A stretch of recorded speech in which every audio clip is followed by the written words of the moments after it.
Hi Destiny Squad.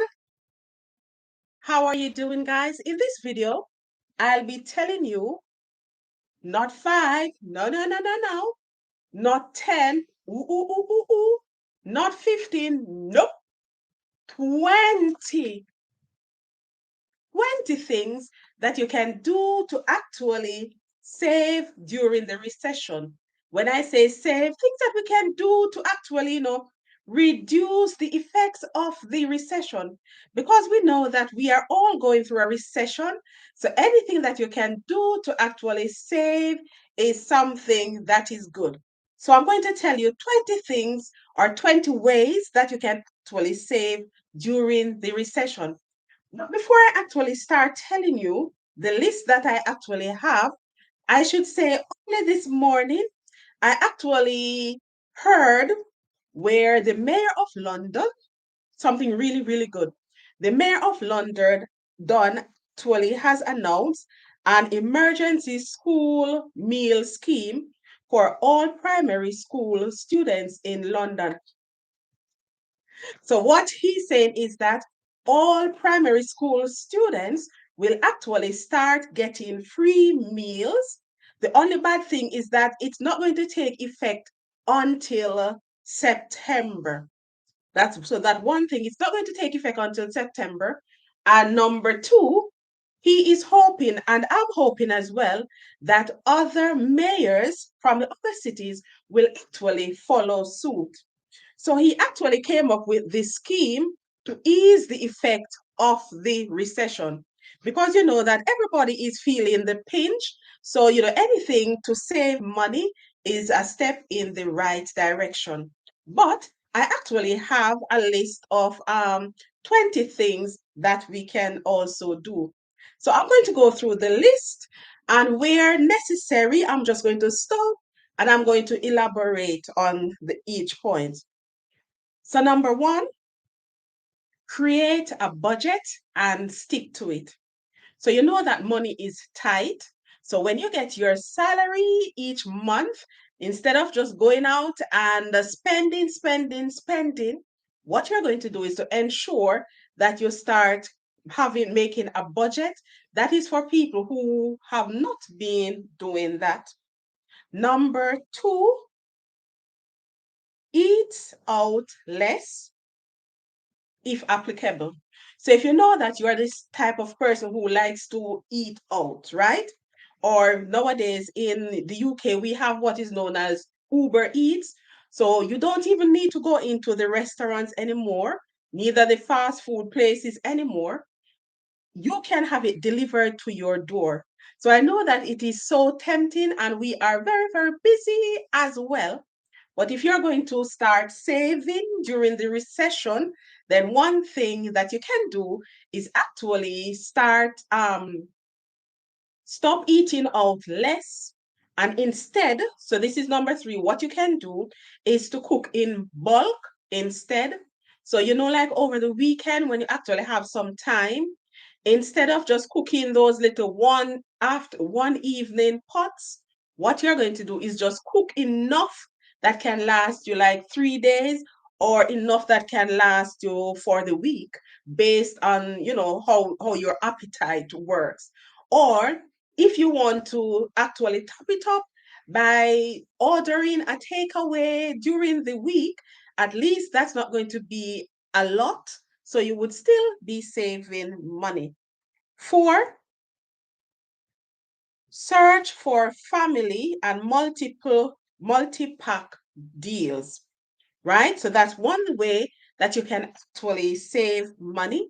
So it means that when you go into the stores, you're specifically going to look where they have a bargain, and that is how you are going to save money.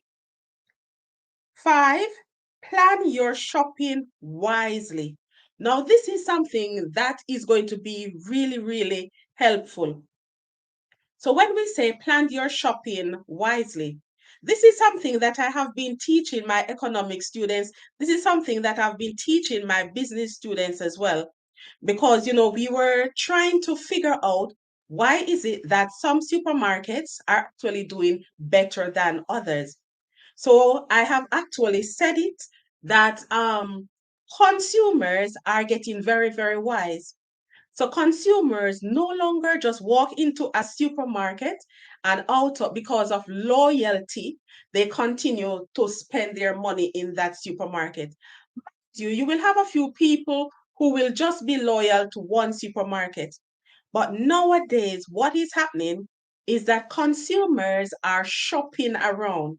And because consumers are shopping around, what that does is that it is forcing the supermarkets to actually ensure that their prices are competitive. So, one thing you're going to do is to shop around. And I'm going to tell you a little secret how you can do it. Don't just go out and start shopping. For example, if you're doing your grocery list, what you can do is to make up your list from home. The good thing is that a lot of supermarkets actually have like an online store as well, where you can, they have a website. So you're able to see like their prices for each item. So what you're going to do is to choose your, say, the top three supermarkets that you would shop at. And every item that you have on that list, you are going to compare the prices online using the online websites, the three online websites for the three different supermarkets. And you're going to see which one is the cheapest for every item that you have on the list. Now it's going to take a bit longer because it means that you will be shopping in three different supermarkets. So all the items that you have found on your list that are cheapest in one supermarket, you're going to group them together. Others cheapest in the second supermarket, group them together. And the other number three supermarket, you're going to group them together.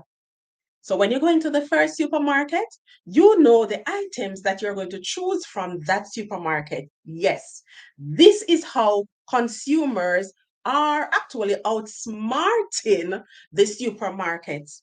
Because usually what the supermarkets do, is that they have a few of their items that are really, really cheap.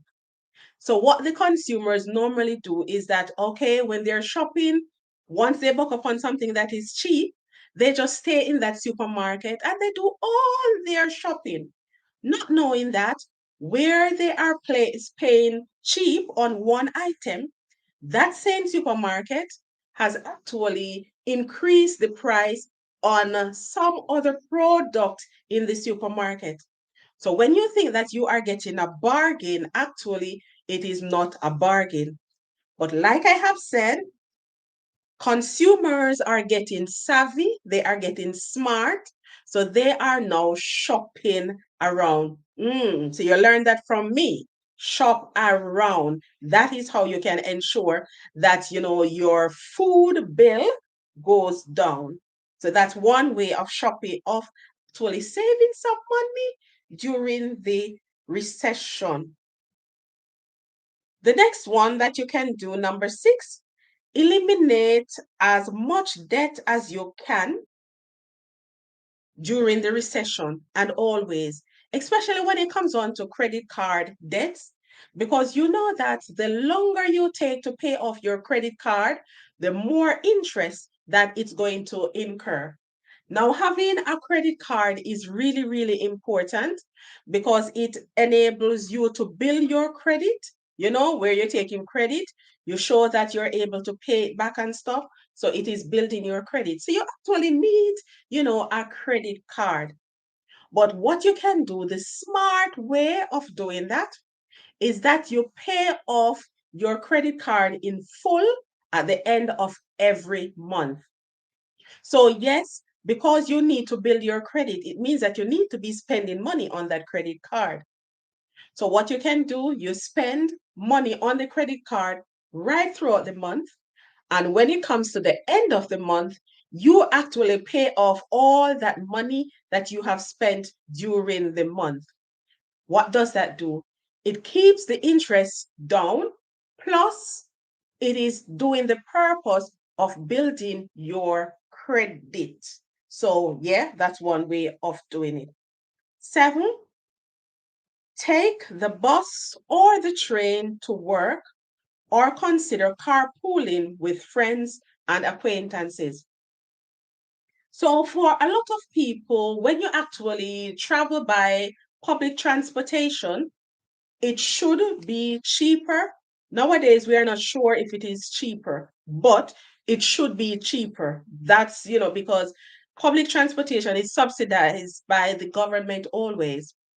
So they are saying that one way is that you can put aside your car and travel by public transportation.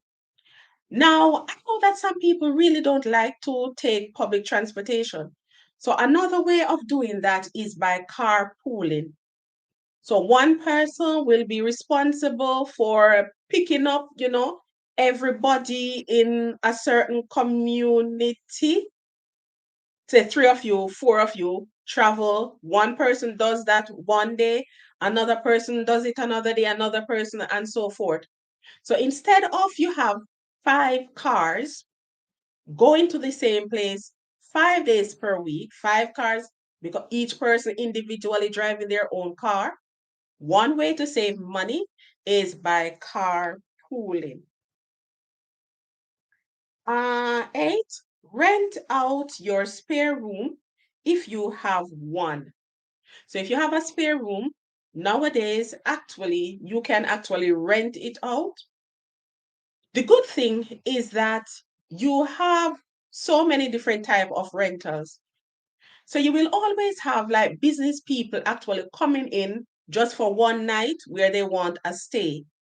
They are trying to save money as well. So if you have a spare room, the good thing is that sometimes you don't even need to advertise it for yourself. You can actually operate it through an agency, or sometimes you just put it online, right? They have different websites where you can actually find cheap accommodation. So you can actually put up your room for rent, like just overnight stay. So instead of the person going, it's almost like you are treating your spare room as a Airbnb, just for the short term rental. The beauty is that you will not always have somebody there in your face, right? And for those nights or those days when you have someone staying by your place, you are getting some money for it. And if it is short term rental as well, there is not much commitment of such. So, you can actually plan your way around that, because you know when you will actually need your room for a friend coming over, a relative coming over, etc. So that's one way of actually saving some money as well. Number 9, oh, I think I've said this, where it says get involved in holiday or weekend rental of your flat. There is something known as holiday exchange. I don't know if you have ever heard about it. Holiday exchange is whereby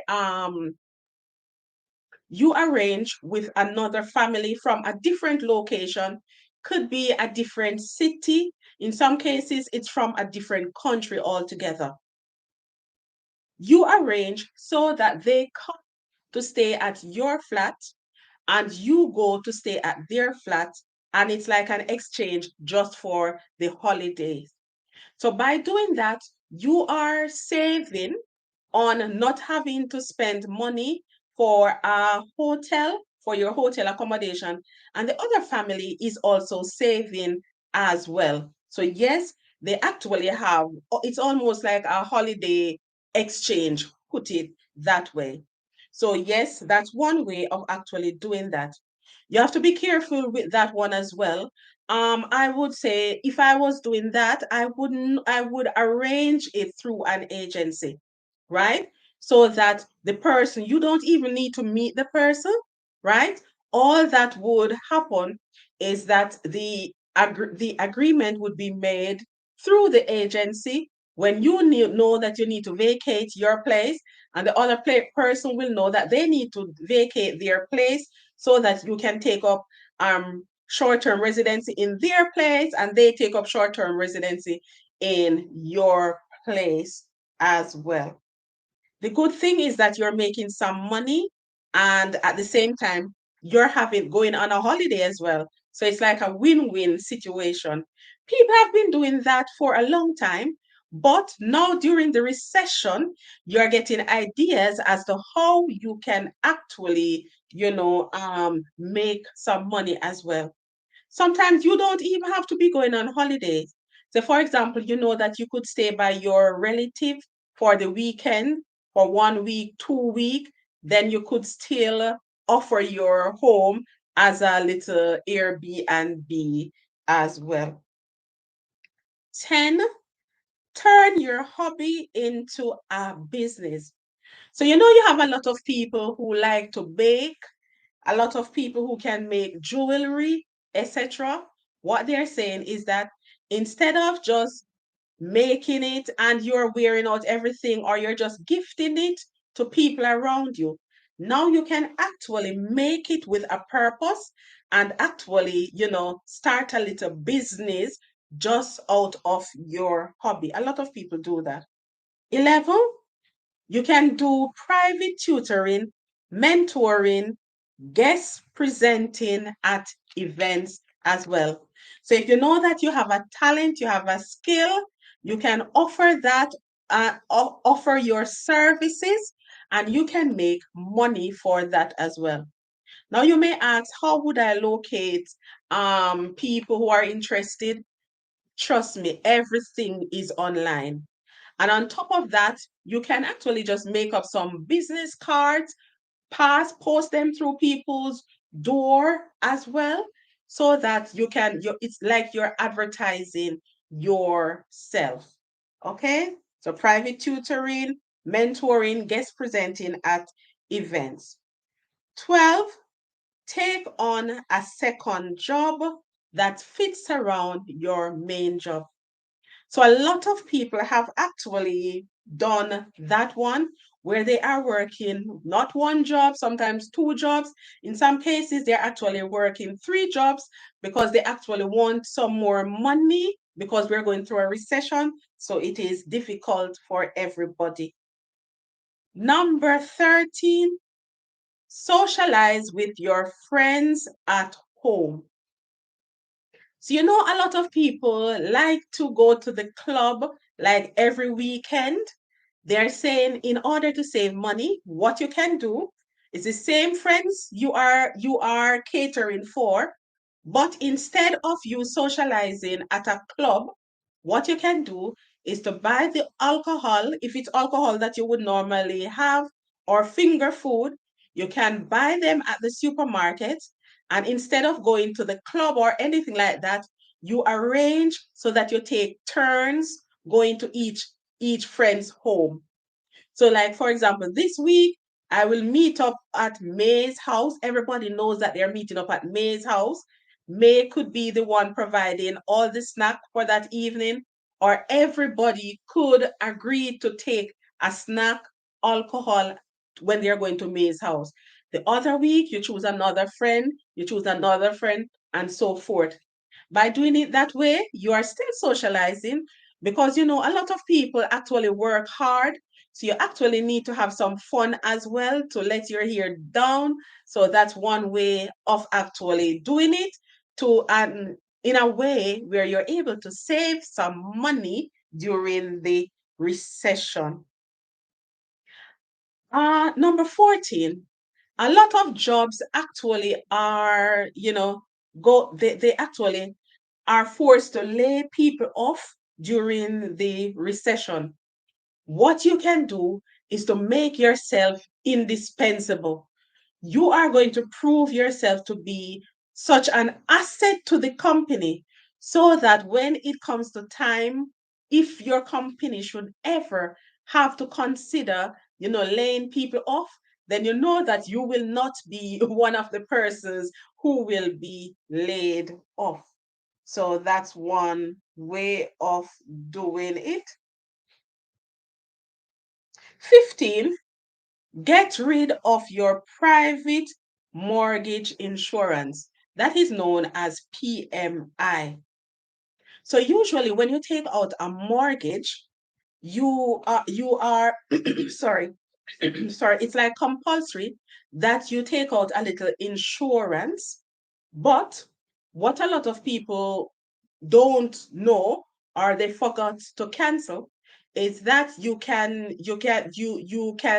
get out of the insurance part of the mortgage once you have paid off up to 20% of that mortgage.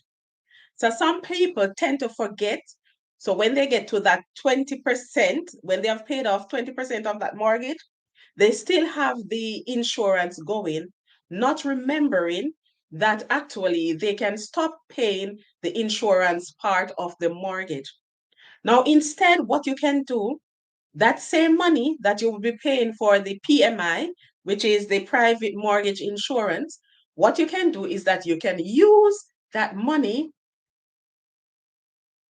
to pay off the mortgage itself.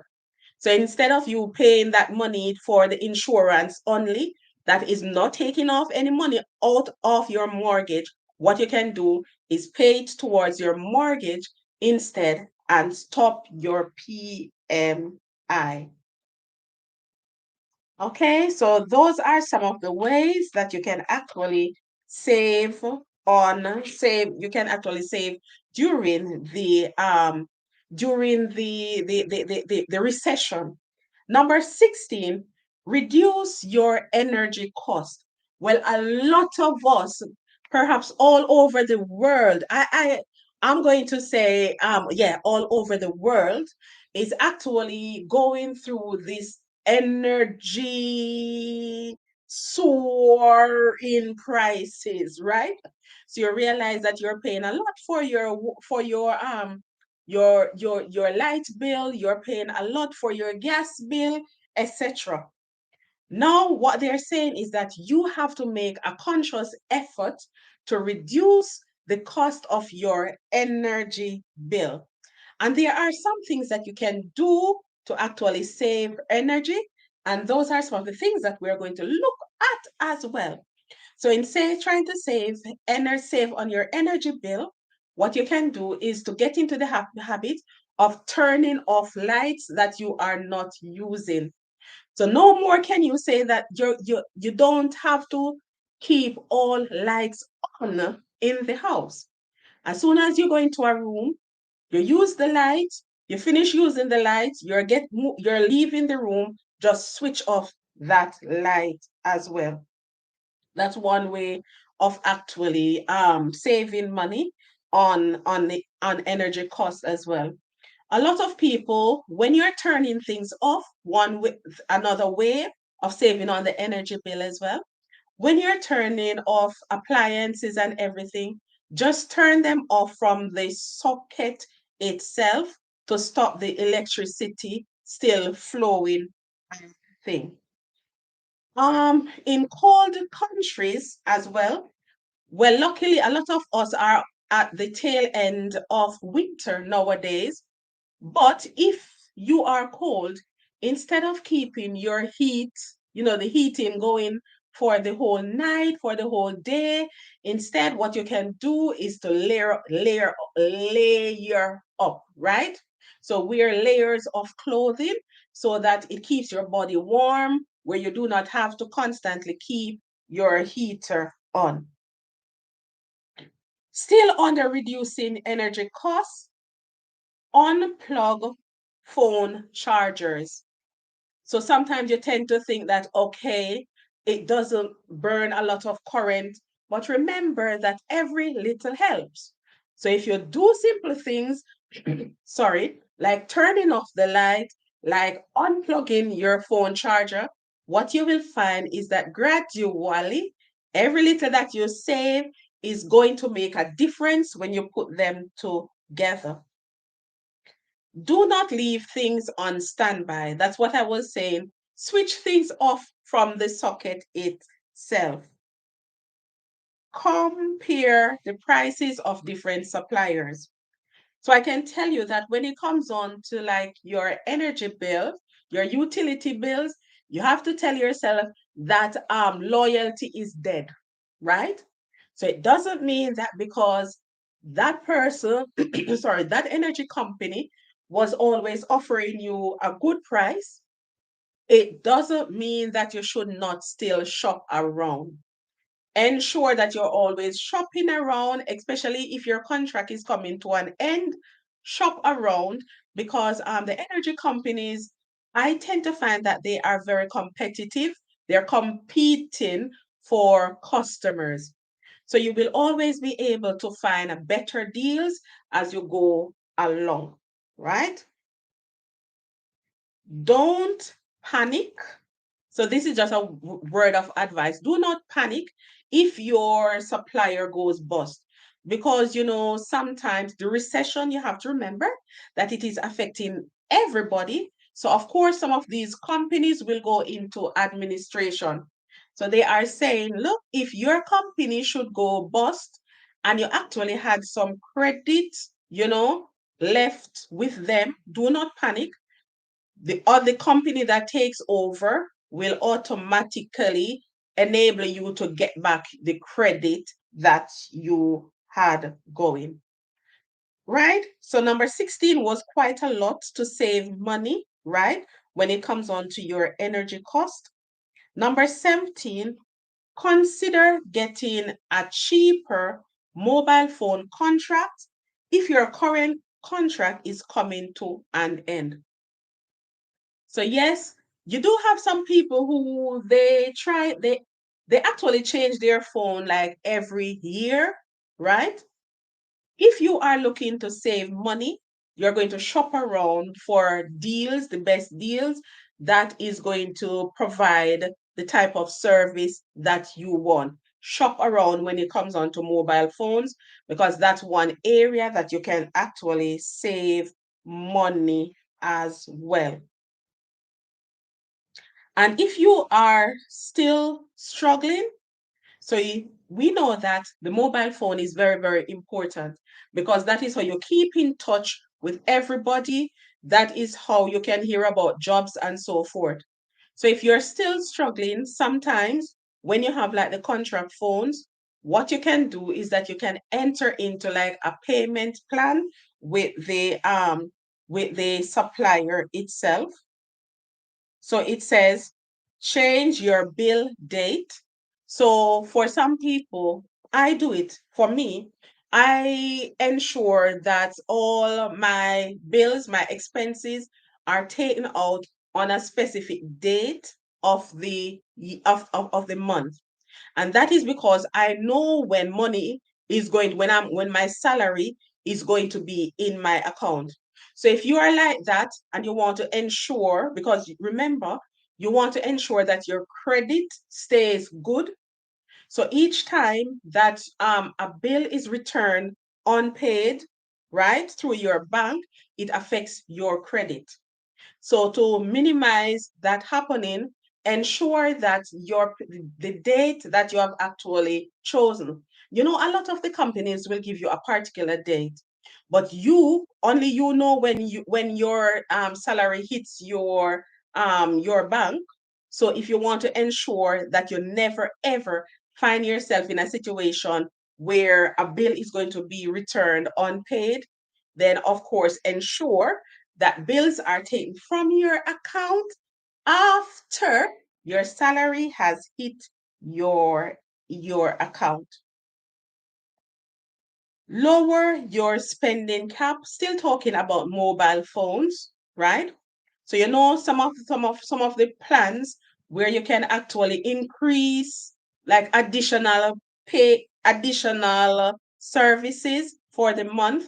They're saying if you find that you're struggling, then you can reduce the cap so that as whenever your credit runs out, that's just it for the month. 18, prioritize your primary bills if you are struggling.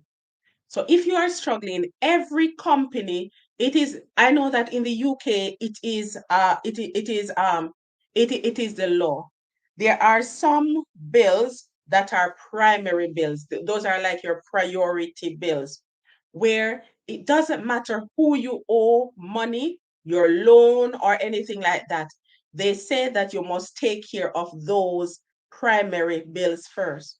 So we're talking about your rent, we're talking about if you have a mortgage, we're talking about your utility bills, those and food bills, those are seen as primary bills.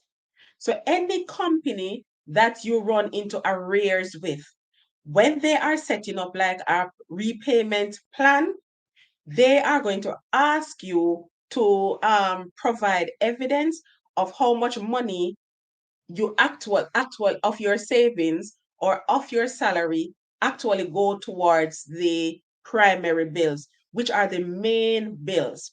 So like I've said, those are all your utility bills, your food bills, your rent bill. They have to take those out first. They cannot touch them.